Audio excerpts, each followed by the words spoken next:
Hello students, welcome back to my channel Shubham lecturer, myself Shubham Goswami. आज का ये video उन सभी स्टूडेंट्स के लिए इंपॉर्टेंट है जो इस बार 12th में हैं और जिनको बोर्ड एग्जाम 2023 देना है। तो जितने भी स्टूडेंट इस बार 2023 बोर्ड एग्जाम देने वाले हैं वो आज के इस वीडियो को शुरू से लेकर लास्ट तक देखेंगे, क्योंकि इस वीडियो में मैं आपके लिए लेकर आया हूं क्लास 12 केमिस्ट्री के उन सभी महत्वपूर्ण लघु उत्तरीय प्रश्नों को, ठीक है, आंसर के साथ जो आपके बोर्ड एग्जाम में इस बार पूछे जा सकते हैं। स्टूडेंट, मैं आपको चैप्टर वाइज लघु उत्तरीय प्रश्न बता रहा हूं, जिसमें आज बारी है 12th केमिस्ट्री के चैप्टर 3 की, जिसका नाम है विद्युत रसायन, ठीक है, इसे इंग्लिश में हम बोलते हैं इलेक्ट्रोकेमिस्ट्री। तो इस चैप्टर से जो भी इंपॉर्टेंट लघु उत्तरीय प्रश्न है उसको मैं इस वीडियो में आंसर के साथ बताऊंगा, ठीक है। और ये सीरीज जो है पूरे चैप्टर तक लेकर जाऊंगा मैं, यानी कि जितने भी केमिस्ट्री के चैप्टर हैं सभी के लघु उत्तरीय प्रश्नों को मैं चैप्टर वाइज आपको बताऊंगा, ठीक है। तो आपको क्या करना है, इसको नोट करते हुए चलना है, क्योंकि जो आपका फिजिक्स है और केमिस्ट्री है इसमें जो सबसे ज्यादा नंबर के क्वेश्चन आते हैं वो लघु उत्तरीय प्रश्न ही आते हैं, ठीक है। तो ये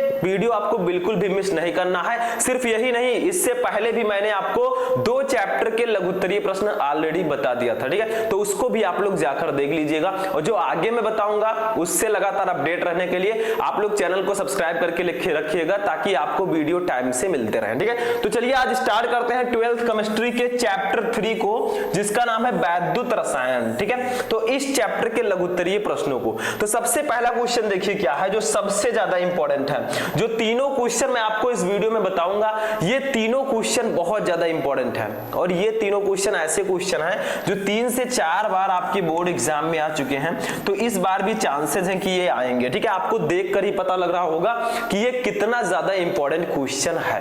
देखिए सबसे पहला क्वेश्चन हमारा है वैद्युत रासायनिक श्रेणी किसे कहते हैं, व्हाट इज इलेक्ट्रोकेमिकल सीरीज, ठीक है। इलेक्ट्रोकेमिकल सीरीज क्या होता है, इसके प्रमुख लक्षण तथा 2 प्रमुख उपयोग लिखिए, यानी कि इसके लक्षण क्या क्या हैं और इसके 2 उपयोग भी हमें बताने हैं, ठीक है। तो सबसे पहले हम ये जानते हैं कि विद्युत रासायनिक श्रेणी होता क्या है, ठीक है, व्हाट इज इलेक्ट्रोकेमिकल सीरीज। तो देखिए विद्युत रासायनिक श्रेणी क्या होता है, ऐसे हेडिंग हम डालेंगे ब्लैक पेन से, ऐसा नहीं कि येलो रेड ये सब आप पेन यूज करें, आपको बोर्ड एग्जाम में सिर्फ और सिर्फ ब्लैक एंड ब्लू पेन का यूज करना है। देखिए क्या लिखेंगे, विभिन्न धातुओं तथा अधातुओं के मानक इलेक्ट्रोड विभव, जिसे हम अपचयन विभव के नाम से भी जानते हैं, इसको बढ़ते हुए क्रम में रखने पर जो श्रेणी प्राप्त होती है उसे वैद्युत रासायनिक श्रेणी कहते हैं। यानी कि जितने भी धातु और अधातु हैं, ठीक है, उनके मानक इलेक्ट्रोड विभव या फिर इसे अपचयन विभव भी कह सकते हैं, उनके अपचयन विभव को बढ़ते हुए क्रम में रखने पर जो श्रेणी हमें प्राप्त होती है उसे हम वैद्युत रासायनिक श्रेणी कहते हैं।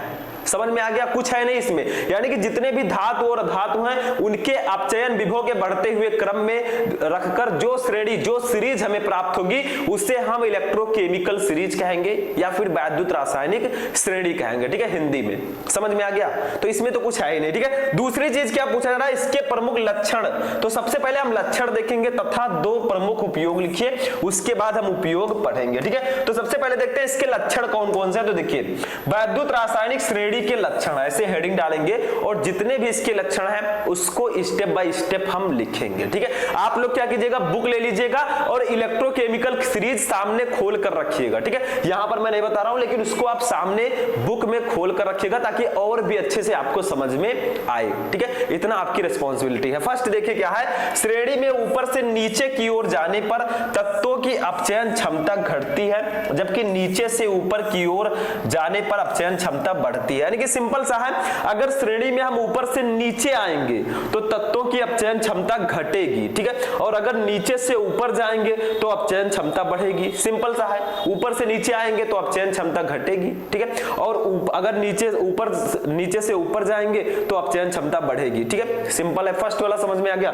दूसरी चीज देखिए, हाइड्रोजन से ऊपर के सभी तत्व अम्लों से अभिक्रिया करके हाइड्रोजन गैस मुक्त करते हैं, यानी कि जो हाइड्रोजन है हमारे केमिकल सीरीज में, ठीक है, उसके ऊपर के जितने भी तत्व हैं वो अम्लों से क्रिया करके यानी कि एसिड से क्रिया करके वे हाइड्रोजन गैस मुक्त करते हैं, जबकि नीचे वाले जो भी तत्व हैं हाइड्रोजन से जो नीचे हैं वो अम्लों से अभिक्रिया करके हाइड्रोजन गैस मुक्त नहीं करते। तो इसमें तो कुछ है ही नहीं, ठीक है। जो हाइड्रोजन से ऊपर वाले तत्व हैं वो अम्ल से क्रिया करके करके हाइड्रोजन गैस देंगे, और जो हाइड्रोजन से नीचे वाले तत्व हैं वो हाइड्रोजन वो क्या करेंगे, अम्लों से अभिक्रिया ही नहीं करेंगे, यानी कि अम्लों से अभिक्रिया करेंगे तो हाइड्रोजन गैस वो नहीं मुक्त करेंगे। ठीक है, बस सिंपल सा है। तीसरा लक्षण देखिए ऐसे भी क्वेश्चन आ सकता है कि वैद्युत रासायनिक श्रेणी के कोई 4 लक्षण लिखिए, कोई 5 लक्षण लिखिए। ठीक है, इस प्रकार से भी क्वेश्चंस आते हैं, कोई जरूरी नहीं है कि सेम यही क्वेश्चन आए। ठीक है, इसमें जो मैंने 2-3 पार्ट में बताया है वो अलग अलग भी पूछे जा सकते हैं। ठीक है, सिंपल सा है। तो देखिए नेक्स्ट है हमारा,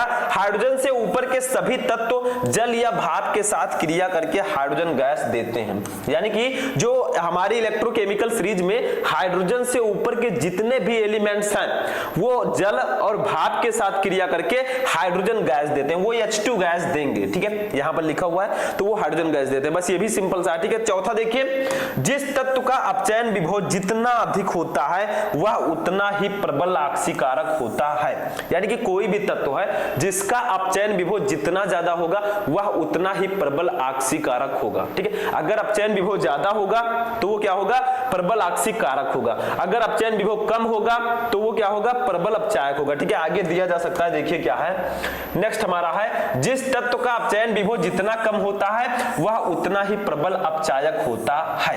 तो ये 2 लाइन तो सिंपल सा, देखिए जिस तत्व का अपचयन विभव जितना ज्यादा होगा वह उतना ही प्रबल आक्सीकारक होगा, और जिस तत्व का अपचयन विभव जितना कम होगा वह उतना ही प्रबल अपचायक होगा। ठीक है, दैट्स अ सिंपल, इसमें कुछ नहीं है। ठीक है, आपको सिर्फ जो 4-5 लक्षण मैं बता रहा हूं उसको ध्यान से सुनना है, ध्यान से समझना है, और इलेक्ट्रोकेमिकल सीरीज जो आपकी है वैद्युत रासायनिक श्रेणी, उसको आपको सामने रखकर देखना है कि आखिर क्या कहा जा रहा है, क्या मैं कह रहा हूं। ठीक है, उसको नोट कीजिए। नेक्स्ट देखिए, श्रेणी का ऊपर वाला तत्व नीचे वाले तत्व को उसकी विलयन से विस्थापित कर देता है। ठीक है, बस इतना आपका हो गया लक्षण। ठीक है, 6 लक्षण मैंने आपको बता दिए। आपके बोर्ड एग्जाम में 4 लक्षण भी आ सकते हैं, 5 भी आ सकते हैं और 6 भी आ सकते हैं, तो 6 आप याद रखिए, 6 में से जितना भी आएगा उसको आसानी से लिख देंगे, सिंपल सा है। अब इसके उपयोग देखते हैं क्या क्या है। देखिए वैद्युत रासायनिक श्रेणी के 2 उपयोग निम्न है। सबसे पहला उपयोग, किसी सेल के मानक वैद्युत वाहक बल का निर्धारण करने में, यानी कि विद्युत रासायनिक श्रेणी का जो पहला उपयोग है, किसी सेल के अगर मानक वैद्युत वाहक बल का निर्धारण हमें करना है तो हम विद्युत रासायनिक श्रेणी यानी कि इलेक्ट्रोकेमिकल सीरीज का यूज कर सकते हैं। दूसरी कंडीशन क्या है, धातुओं की क्रियाशीलता की तुलना करने में, यानी कि 2 धातु ले लिया गया, उसकी क्रियाशीलता की तुलना करनी है, तब भी हम इलेक्ट्रोकेमिकल सीरीज का यूज कर सकते हैं। ठीक है, तो यहां पर 2 उपयोग हैं वैद्युत रासायनिक श्रेणी के, सिंपल सा, इसमें कुछ नहीं है। ठीक है, तो ये समझ में आ गया कि व्हाट इज इलेक्ट्रोकेमिकल सीरीज। ठीक है, what is the properties and usages of electrochemical series. ठीक है, तो ये बहुत सिंपल है, यानी कि वैद्युत रासायनिक श्रेणी क्या होता है, वैद्युत रासायनिक श्रेणी के लक्षण क्या है और इसके उपयोग क्या है। ठीक है, ऐसे भी क्वेश्चन आ सकता है, या फिर आपसे सिर्फ और सिर्फ लक्षण भी पूछा जा सकता है, सिर्फ वैद्युत रासायनिक श्रेणी भी पूछा जा सकता है। तो आप ये वाला जो क्वेश्चन है इसको अच्छे से नोट कर लीजिएगा, क्योंकि इस चैप्टर का ये मोस्ट इंपॉर्टेंट क्वेश्चन है। ठीक है, ये समझ में आ गया। सेकंड क्वेश्चन देखिए क्या है, ये भी बहुत ज्यादा इंपॉर्टेंट है। देखिए इलेक्ट्रोड विभव किसे कहते हैं, इसका मान किन किन कारकों पर निर्भर करता है, यानी कि व्हाट इज इलेक्ट्रोड पोटेंशियल। ठीक है, इलेक्ट्रोड विभव होता क्या है और इसका जो मान है वो किन किन कारकों पर निर्भर करता है। तो बहुत ही सिंपल सा है, इलेक्ट्रोड विभव क्या होता है बताइए। देखिए पहले डेफिनेशन पढ़िए, अभी समझ में आ जाएगा। जब किसी धातु का मतलब इलेक्ट्रोड, ठीक है, को उसी धातु के किसी लवण विलयन में रखा जाता है तो धातु तथा विलयन के संपर्क स्थल पर वैद्युतिक स्तर यानी कि इलेक्ट्रिक डबल लेयर उत्पन्न हो जाता है, जिसके फलस्वरूप धातु तथा विलयन के मध्य विभवांतर उत्पन्न हो जाता है, जिसे इलेक्ट्रोड विभव कहते हैं। यानी कि अगर सिंपल हम समझे तो जब किसी धातु को उसी धातु के किसी लवण विलयन में रखा जाता है तो धातु तथा विलयन के संपर्क स्थल पर वैद्युतिक स्तर उत्पन्न हो जाता है, जिसके फलस्वरूप धातु तथा विलयन के मध्य विभवांतर उत्पन्न हो जाता है। इसे ही हम इलेक्ट्रोड विभव कहते हैं। जैसे समझने का प्रयास कीजिए, ये देखिए ये हमारा एक पात्र है, ठीक है, इसमें हमने विलयन रख दिया है। इसमें क्या है हमारा, इसमें हमारा वैद्युत अपघट्य, ठीक है। ये वैद्युत अपघट्य जो है ये किससे बना हुआ है, ये है कॉपर सल्फेट CuSO4, ठीक है। अब क्या करते हैं, हम कॉपर की एक छड़ लेकर आते हैं, ठीक है। ये कॉपर की हम एक छड़ लेकर आई, ये देखिए, ठीक है, इसको हम कहेंगे कॉपर की छड़, Cu की छड़ या Cu कह सकते हैं, Cu की छड़, ठीक है। तो क्या कहा गया है, देखिए जब किसी धातु को, देखिए ये कॉपर की छड़ है, ठीक है, ये कॉपर धातु है। अब इसके छड़ को इसी के धातु के किसी लवण विलयन में, देखिए CuSO4 जो है ये कॉपर सल्फेट विलयन है, इसमें भी कॉपर है, तो इसी के धातु के किसी लवण विलयन में रखा जाता है तो क्या होता है, इस छड़ और इस विलयन के मध्य एक विभवांतर उत्पन्न हो जाता है जिसे हम इलेक्ट्रोड विभव कहते हैं।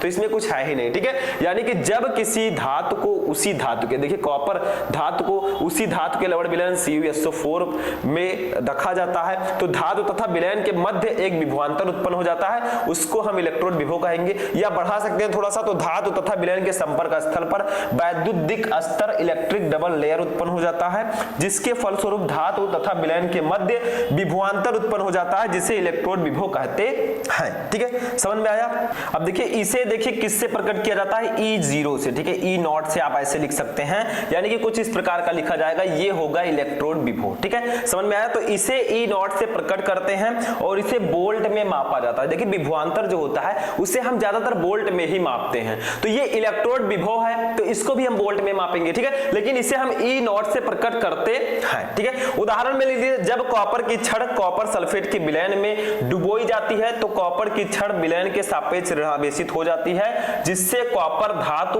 और कॉपर आयनों के मध्य विभवांतर उत्पन्न हो जाता है, ठीक है। इसी विभवांतर को हम कहते हैं इलेक्ट्रोड विभव। समझ में आया। जैसे अभी मैंने एग्जांपल लिया था, यहां पर मैंने कॉपर सल्फेट का विलयन लिया था, ठीक है, और एक कॉपर की छड़ मैंने इसमें डुबोई थी। वही कहा जा रहा है यहां पर कि जब कॉपर की छड़ कॉपर सल्फेट के विलयन में डुबोई जाती है तो कॉपर की छड़ विलयन के सापेक्ष ऋणावेशित हो जाती है, यानी कि निगेटिव हो जाती है, ठीक है, जिससे कॉपर धातु और कॉपर आयनों के मध्य विभवांतर उत्पन्न हो जाता है। उसी को हम कहेंगे इलेक्ट्रोड पोटेंशियल, यानी कि इलेक्ट्रोड विभव, ठीक है। बस सिंपल सा है। तो ये हो गया। दूसरी चीज यहां पर देखिए क्या है, दूसरी आपको पूछा गया है कि इलेक्ट्रोड विभव निम्नलिखित कारकों पर निर्भर करता है, यानी कि जो इलेक्ट्रोड विभव होता है वो किन किन कारकों पर निर्भर करता है, ठीक है, यानी कि वो किस किस चीज पर डिपेंड करता है ये आपको बताना है, ठीक है। सिंपल सा है। तो देखिए फर्स्ट है चालक की प्रकृति पर, यानी कि जो चालक है, जो कंडक्टर है, उसकी प्रकृति कैसी है उस पर भी इलेक्ट्रोड विभव निर्भर करता है, ठीक है। देखिए जिस इलेक्ट्रोड की चालकता अधिक होगी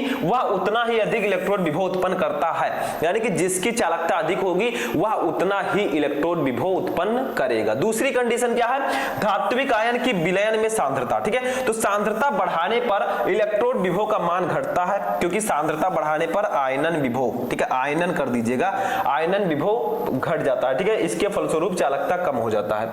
यानी कि यहां पर क्या है कि धात्विक आयन अगर आप सांद्रता बढ़ाएंगे, यानी कि जो CuSO4 का विलयन था अगर उसकी हम कॉन्सेंट्रेशन को, यानी कि उसकी सांद्रता को बढ़ा देंगे तो क्या होगा, इलेक्ट्रोड विभव का मान कम हो जाएगा, और जो इलेक्ट्रोड विभव का मान कम होगा तो सांद्रता, तो क्या होगा, उसका आयनन भी घट जाएगा और उसकी चालकता भी कम हो जाएगी, ठीक है। तो जो यहां पर इलेक्ट्रोड विभव है वह धात्विक आयन के विलयन में सांद्रता पर भी निर्भर करता है। तीसरा टेम्परेचर, ये जो है इलेक्ट्रोड विभव टेम्परेचर पर भी निर्भर करता है, टेम्परेचर का भी इसमें बहुत बड़ा योगदान होता है। देखिए इलेक्ट्रोड विभव का मान ताप पर भी निर्भर करता है, जो ताप बढ़ाने पर आयनन बढ़ जाने के कारण होता है। देखिए अगर आप ताप बढ़ाएंगे तो क्या होगा, आयनन बढ़ जाएगा, ठीक है, आयनन बढ़ जाएगा तो हमारा इलेक्ट्रोड विभव भी बढ़ जाएगा, क्योंकि यहां पर लिखा है जिस इलेक्ट्रॉन की चालकता जितनी अधिक होगी वह उतना ही अधिक इलेक्ट्रोड विभव उत्पन्न करेगा। तो देखिए इलेक्ट्रोड विभव का मान ताप बढ़ाने पर भी निर्भर करता है, जो ताप बढ़ाने पर आयनन बढ़ जाने के कारण होता है, ठीक है। तो आयनन जब बढ़ जाएगी तो उसका इलेक्ट्रोड विभव भी बढ़ जाएगा, बस सिंपल सा है। तो ये जो है इलेक्ट्रोड विभव जो है वो इन तीन कारकों पर मेनली डिपेंड करता है, यानी कि निर्भर करता है। हो गया, सिंपल सा था, ठीक है। नेक्स्ट क्वेश्चन देखते हैं, ये भी बहुत सिंपल है। नेक्स्ट हमारा क्या है, देखिए नेक्स्ट क्वेश्चन जो भी मोस्ट इंपॉर्टेंट है, ठीक है। इसमें आपको करना क्या है, इसमें आपको बताना है कि प्रबल तथा दुर्बल विद्युत अपघट्यों को उदाहरण द्वारा समझाइए, यानी कि प्रबल विद्युत अपघट्य तथा दुर्बल विद्युत अपघट्य क्या होते हैं विथ एग्जांपल आपको बताना है, ठीक है। तो सिंपल सा इसका डेफिनेशन समझिए, सिर्फ डेफिनेशन ही इसमें आपको लिखना है या फिर एग्जांपल लिखना होगा, ठीक है, हम लिख लेंगे। देखिए प्रबल विद्युत अपघट्य, प्रबल का मतलब क्या होता है, जिसके पास ज्यादा बल हो, ठीक है, जिसके पास ज्यादा पावर हो उसे हम प्रबल कहेंगे।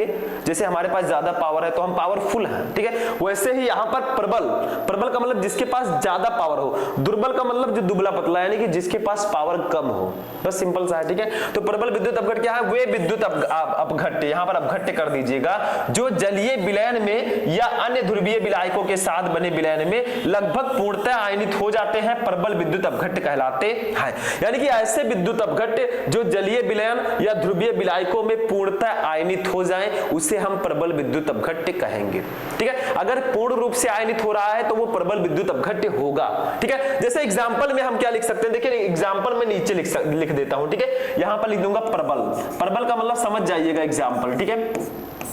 प्रबल का उदाहरण मैं लिख रहा हूं, प्रबल का पहले, ठीक है। इसका उदाहरण हो जाएगा NaCl, next colour NaCl। NaCl का मतलब क्या होता है? सोडियम क्लोराइड, ठीक है। उसके बाद में KCl, HCl, NaOH,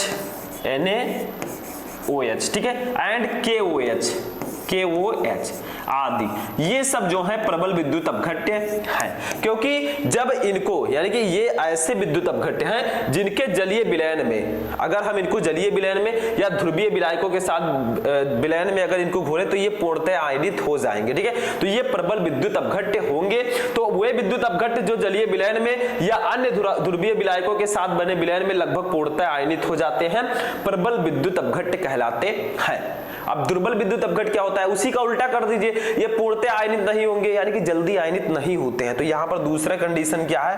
दूसरा हमारा दुर्बल विद्युत अपघट्य, इसका मतलब क्या होता है? देखिए, वे विद्युत अपघट्य जिनका जलीय विलयन में या ध्रुवीय विलायकों के साथ बने विलयन में बहुत कम आयनन होता है, यानी कि अगर हम इनको जलीय विलयन या ध्रुवीय विलायकों के साथ संपर्क में लाएं तो ये पूर्ण रूप से आयनित नहीं होंगे, यानी कि इनका आयनन बहुत कम होगा।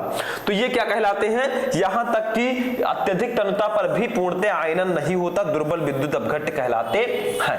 यानी कि प्रबल विद्युत अपघट्य का मतलब होता है ऐसे विद्युत अपघट्य जो जलीय विलयन या ध्रुवीय विलायकों में लगभग पूर्णतः आयनित हो जाएं, वे प्रबल विद्युत अपघट्य होंगे, यानी कि पूर्ण रूप से आयनित हो जाएंगे, ठीक है। दुर्बल में क्या होता है?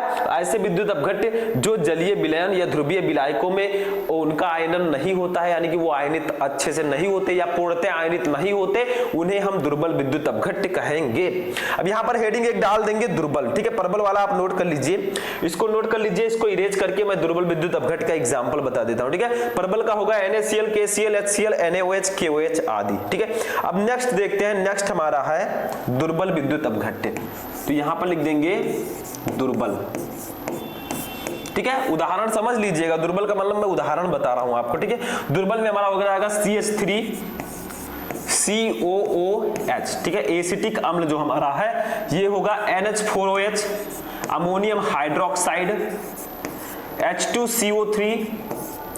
H2CO3 एंड HCN आदि, ये सब हमारे होंगे दुर्बल विद्युत अपघट्य जो जलीय विलयन या विलायकों में सरलता से आयनित नहीं होते, ये होते हैं दुर्बल विद्युत अपघट्य। समझ में आ गया? तो इसमें भी कुछ नहीं है, सिर्फ डेफिनेशन ही आपको बताना होता है या फिर एग्जांपल बताइए। कुछ कॉन्सेप्ट होते हैं, कुछ थ्योरीज होती हैं जो आपको पढ़ना होता है। न्यूमेरिकल्स तो आपके 2 चैप्टर हैं ही, विलयन, रासायनिक बलगति, उसमें जाइए सॉल्व कीजिए, ठीक है। तो ये हमारा था तीसरा क्वेश्चन। तो ये हमारे 3 क्वेश्चन जो थे ये हमारे तीसरे चैप्टर से इंपॉर्टेंट है, यानी कि तीसरे चैप्टर से 3 क्वेश्चन सबसे ज्यादा इंपॉर्टेंट है, ठीक है। 3 क्वेश्चन, तो इन तीनों को आप नोट कर लीजिएगा, आगे कुछ नहीं है, ठीक है। तो ये हमारे 3 क्वेश्चन थे। इसमें मैंने आपको बताया कि विद्युत रासायनिक श्रेणी क्या होती है, इलेक्ट्रोड विभव क्या होता है, और प्रबल विद्युत अपघट्य एंड दुर्बल विद्युत अपघट्य क्या होते हैं, ठीक है। ये जो तीनों क्वेश्चन थे ये इस चैप्टर में लघु उत्तरीय प्रश्नों के रूप में आते हैं, तो इनको नोट कर लीजिएगा। अगर आप लोग चाहते हैं ऐसे ही मैं 4th चैप्टर लाऊं तो इस वीडियो को लाइक कीजिएगा, चैनल पर नए चैनल को भी सब्सक्राइब कर लीजिएगा। तो चलिए हम मिलते हैं किसी नेक्स्ट वीडियो में नेक्स्ट टॉपिक के साथ, तब तक के लिए जय हिंद।